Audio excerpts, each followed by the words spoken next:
the lesser of the two evils argument. So the argument goes, and I was in conversation with lots of Muslims on Twitter. There was one particular sister who said that she was in a genuine dilemma when it comes to who to vote for, because of course, because of that principle of the lesser of the two evils. And if you weigh up Donald Trump versus Harris, you find that even when it comes to Palestine, Donald Trump supposedly is meant to be worse. Donald Trump moved the embassy to Jerusalem unilaterally. Donald Trump turned a blind eye to West Bank settlement activities. Donald Trump has said, in speeches that he would give carte blanche to Israel to finish the job. Whereas the Democrats and Harris, they're a little bit more measured. I get the point you made earlier, but there is a little bit more of a measured tone when it comes to that type of language. But domestically as well, even if we argue that they are the same when it comes to international politics and when it comes to Palestine, domestically, the argument goes that Donald Trump would solicit a lot of pain, like he did when he came into office previously with the Muslim ban. And we know how that affected so many Muslims, and that continues to affect Muslims in all sorts of ways. So how do you tackle this less of the two evils argument when it comes to Harris and Trump? I think that when it comes to the argument of the lesser of two evils, or that Trump will be worse, or Trump will do internationally worse than the Democrats did, I think that this argument is a very flawed one when it comes to the international side of things. Because if you look at, for example, 1973, you had the Arab-Israeli war, you had the oil embargo that took place, you had Kissinger running around, and then King Faisal assassinated in 1970s and the like. And then there is an election and a new government comes to power. Then you have the Iran-Iraq war, and then a new government comes to power in early 1990s. You have Sudan. John Garang in South Sudan is now laying siege to Juba. And then you have Sudan, which is then sanctions are imposed on Sudan. You have the Bosnian War, which starts with a Republican and ends with a Democrat president, both happy to turn a blind eye to the genocide that is taking place in Bosnia itself. Then you have a new president where you have the war on terror, in which imposes legislation against the Muslims. Then you have a Democrat president who comes after that Republican, who during the Arab Spring decides instead to support counter-revolutionary movements, support the UAE and the like. And then you have Donald Trump who comes in, who moves the embassy to Jerusalem and essentially comes in, albeit Trump perhaps saw less wars under his time than anybody else, but in any case, and then comes Biden who commits a genocide in Gaza itself. Right. When we talk about the lesser of the two evils internationally, I think that those who argue it are those who are rather not as attuned to what happens to the Middle East as much as they think they are. The reality is that you look through every decade, there is a calamity caused by a US president, regardless whether it's Democrat or Republican. The question is not whether it happens or not, it's whether you care about it or not. Do you care about what happened in Sudan in 1990s? Do you care about what happened to Bosnia in 1990s? Do you care about Iraq, Iran in 1980s? Do these issues matter? Were these issues something that you considered to be worse, or is worse by the measured by the standard of what affected you in terms of the war on terror, because it affected you, because Obama made you feel comfortable while continuing to destroy in the same level of magnitude as those before him came to destroy as well. So let's set that aside for starters. The second point is, I think it's important to be wary in terms of how we look at how Trump could be worse internationally. Again, I'm not endorsing Trump. I'm analyzing it politically. When Trump moved the embassy to Jerusalem, first of all, it wasn't Trump who came up with the law. It was already passed from way back. It's just he implemented it. Secondly, when Trump implemented it, the reason, in my opinion, the EU did not follow him or any other country did not follow him is not because they didn't want to, but because Trump's politically ugly nature made it so that these countries didn't want to be seen to be supporting what they refer to as fascism. I'm not getting involved into whether it is or not. If an African American or a black South Asian woman president moved the embassy, it would be historic. And all the other people would follow because it's historic. And she could invoke a heritage of struggle to render the violation of the Palestinian rights as historic. It would be much harder to counter that. The second point, or rather the third point, is that even when you look at it internationally, under the Biden-Harris administration, the US is supporting a roving militia in Sudan that is committing a genocide in Darfur for no other reason than US believes if Sudanese have elections, they will choose the opposite of what US wants. And therefore, it's better to support the militia of Hemeti and let him commit genocide and impose himself on Sudan. That's better than letting Sudan vote. And the UAE President Mohammed bin Zayed met with Biden to discuss Sudan issues as well at the time of this recording. Under the Biden administration, they opposed the withdrawal of US troops from Afghanistan that Trump instigated and Trump forced. The Democrats wanted to stay in Syria. Trump insisted that they should leave Syria. These aren't good points for Trump. I'm saying when we talk what could be worse, the argument is Trump is worse than Biden. I'm saying they are at least the same. Right. They are at least the same in that point. When you look at it domestically, first of all, the Muslim ban, and I know this because I had to go to the embassy to apply for a visa because I'd been to Sudan and therefore I couldn't use the ESTA. I had to go and apply for an interview to get the visa. The Muslim ban was an Obama legislation that Trump implemented. It was a Democrat legislation, the Muslim ban. It's a Democrat idea. The second point is, when we talk about what will happen domestically, and now I go to the words of the mayor in Michigan, Trump is going to crack down on pro-Palestinian voices. What did Biden do in Columbia University when he sent in those police to brutally beat up the students, and in Ohio, rip off the hijab of one of the state elected representatives, Monera, rip off the hijab in order to force them out of the encampments? What will Trump do that Biden hasn't done? In terms of banning TikTok in Congress, under the Biden-Harris administration, banning free speech, Biden is already doing it. So already he's already surpassed Trump in that regard, or he's done at least what we expect Trump to do. Crack down on pro-Palestinian sentiment in the Congress itself. We're expecting Trump to do that. Biden is already doing it. Revocation of visas for those who are expressing pro-Palestinian sentiment, the idea of kicking immigrants out. Biden is already doing it. We're expecting Trump to do it. Biden is already doing it. In terms of what we expect Trump to do, the reality is Biden is already doing it. But Trump could be worse. What I'm saying is, it's not that Trump won't be worse or could not be worse. I'm saying is, what are you comparing it to? And even when you look at what Biden has done or what Harris has supported in Gaza, we're talking about the slaughter of 240,000 Palestinians. We're talking about limbs being collected in garbage bags and yet to be identified because they'd have no idea who they belong to. We're talking about heads being blown off in Rafah. We're talking about Sidra with her legs blown off. We're talking about hundreds of thousands of people being forced to leave Gaza City, Khan Yunis, Gaza City, Northern Gaza, Gaza City, Khan Yunis, Mawasi, etc., being bombed into oblivion, craters being bombed. We're talking about Biden, who has given Israel every single weapon that it has demanded. We're talking about the Biden-Harris administration that sent a general to Jordan to coordinate Israel's attack on Lebanon and also to take down those Iranian missiles. We're talking about a Biden-Harris administration that built a humanitarian pier in order to facilitate Marines to go in and support the Israelis in massacring the Palestinians themselves under the auspices of releasing the hostages. We're talking about a Biden-Harris administration that vetoed every resolution calling for a ceasefire. We're talking about a Biden-Harris administration that lobbied its allies to vote against the resolution calling for the end of occupation to the Israelis. We're talking about a Biden-Harris administration that threatened to sanction ICC officials if they issue an arrest warrant. On the words of Karim Khan, the prosecutor himself, we're talking about a Biden-Harris administration that threatened to sanction the ICJ if they found Israel guilty of genocide. We're talking about a Biden-Harris administration that cut funding to UNRWA in order to try to break the backs of the Palestinians, to force them to leave Gaza so that the Israelis can annex it and take it. We're talking about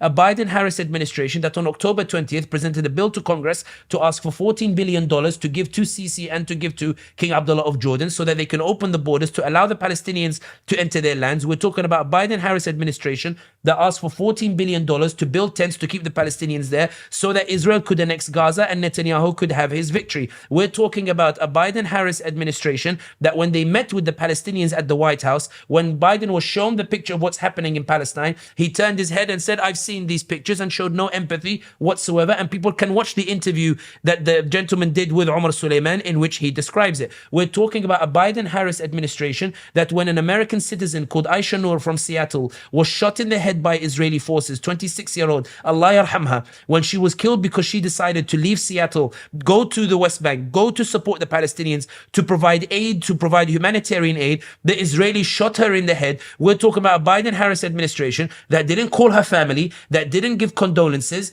and that went in front of the press and said that the bullet somehow ricocheted off the floor and hit her head instead. The list could go on and on and on. And we're talking about a Biden-Harris administration that sent Blinken to Saudi Arabia to negotiate normalization ties while the genocide was still going on. We're talking how much further. We're talking about Biden-Harris administration that when companies said that our ships on the Red Sea are being stopped by the Houthis, and the Houthis have said, stop the genocide in Gaza and we'll let the ships through. Biden and Harris said, let the genocide continue, we'll bomb the Houthis instead. We're talking about a Biden-Harris administration that when Hezbollah of Lebanon said that make a ceasefire in Gaza and we will stop sending rockets to northern Gaza that will allow the settlers to go back to stolen land that they took from the Palestinians. When Hezbollah said we'll stop as well as ceasefire, the American Biden and Harris said go and hit Hezbollah instead. You have the green light to go and hit Lebanon instead. We're talking about a Biden-Harris administration that when the Jordan farm king went to Biden to tell him we need a ceasefire instead, Biden and Harris ignored him and sent him straight back to Jordan and sent him all those air miles telling him we're not going to do anything, but we expect you to help us to take down those Iranian missiles, and we expect you to make sure those Palestinians in Jordan do not cross the border into the Israel itself. We're talking about a Biden-Harris administration that when Netanyahu entered the Philadelphia corridor in order to stop the aid going into Rafah so that Netanyahu could go in and massacre those in Rafah, we're talking about a Biden-Harris administration that would hold Congress hearings insisting that all of this is good policy and we should continue supporting the Israelis to do so. Explain to me what Trump will do that is worse. Explain to me how much further you can go than this. Explain to me how 240,000 being killed according to Lancet. Explain to me how much further Trump is going to go. 10,000, 20,000, 30, 40,000, 50,000, 60,000. We're still counting. We haven't got to 240,000 yet. People say no, but there will be normalization of ties between the Saudis and between the Israelis and the like that Trump will facilitate. Biden hasn't been resisting. Saudis had clear demands and Biden was about to give them. What ruined it was the genocide. What ruined it was bin Salman said, I'm ready to normalize, but this genocide, I can see people, they are angry. Jalal won't stop talking about me. Dili won't stop talking about me. These other imams won't stop talking about me. And I need now my imam to make dua for Palestine because my people are seeing what's happening and they're getting angry. And I'm telling them that I won't normalize in exchange for a Palestinian state. But I need to say this because this genocide makes it PR-wise, I'm unable to normalize with you. I'll keep my airspace open to show sincerity. I'll keep the land bridge open to show sincerity. I'll continue to restrict expressions of sympathy for Gaza to show sincerity. I'll keep my 2 billion funds in Jared Kushner's asset fund that invests in Israeli company. I'll keep that to show sincerity. But you need to understand, I need theater to convince these Muslims that normalization is like the Treaty of Hudaybiyah. It's not that Biden is somehow preventing normalization. Biden wants it, but can't find the deal that he so desperately craves. So even normalization will continue. The UAE did not kick out its Israeli ambassador from Abu Dhabi. Neither did Morocco. Bahrain didn't reverse normalization either. Tell me what Trump will do that Biden has not done. And this is the point that I'm saying, in that when people say Trump is going to be worse for who? Worse for the region? Every US president brings a calamity. It's always the same situation. Worse for who when you say Trump is going to be worse? And here is the damning indictment. What they mean is worse for me. They're suffering, I'm comfortable. I don't want to struggle. They're dying, you're telling me to be uncomfortable. I don't want it. They're being slaughtered. I'm used to it being over there. Don't bring it home. They're struggling. Don't bring it here. I'm comfortable. I worked hard. I have a good job. I have a good role. I have a good house. I have good money. Yes, they might interfere with my citizenship. Yes, they might ban Auntie Halima from going through New York JFK airport or the like. Yes, they might do. But these things, and this is the point that I finish on. And maybe someone liked this argument, but I want to put it quite bluntly. To summarize, because I could list the examples endlessly, but I want to summarize it in this point. Trump is going to be worse than Biden. Let's measure it. What do you mean relative to what happened to the Palestinians? Tell me what is so terrifying that you are willing to forgive the genocide in Gaza. Tell me what scares you so much that you are willing to step over Sidra's lifeless corpse with the legs blown off and say, excuse me, sorry. That you will step over Hind Rajab's cold corpse that was shot at 360 times by the Israelis while she sat in the car waiting for an ambulance that was blown by Israeli tank. That you step over Hind Rajab's body, sorry Hind. That you would step over Reem's body. Tell me what's so terrifying. You step over Reem, Ruh, spirit of my spirit. That you step over the child you can't identify, this child, the head's blown off. You step over them. You step over those 240,000 corpses to get to that ballot box. You step over all of them. You walk by the Palestinian refugees walking by. Where are you going? I'm going to the ballot box. Voting for who? You're too ashamed, embarrassed to say it at that time. You walk to the ballot box. You walk over those bodies, piles and piles of those bodies, drenched in the blood. You see those kids in those images of the hospitals, crushed by the rubble. Their arms are hanging, blood dripping for no other crime than some random people from the West said this land belongs to us. You will walk all over those corpses, go to the ballot box, vote for the one who did it to them, Jalal. Vote for the one who slaughtered them. Vote for the one who massacred them. Vote for the one who continued to lend every impunity to them. Vote for the one who broke the whole international order. To slaughter those children. To slaughter our brothers and sisters. To commit the most brutal genocide. You will cross all of those corpses to the ballot box. You will put a cross next to the name of Harris, the one who committed the genocide with Biden. And you will yell to those spirits and say, I did it for you. You will look at them in the eye and say, I voted this for you. You will say that I voted for the one who killed you. I voted for the one who gave the bombs to slaughter you. More bombs than Dresden. More bombs than Hiroshima. More bombs than Nagasaki. More bombs than World War II. I voted for the one who gave unfettered access to all those weapons. I voted for the one who sent the Marines to help kill you. And you will dare to look me in the eye and say you did it for Palestine. You did it for them. The nerve, the sheer arrogance of it. It's not for Palestine. It's for your comfort.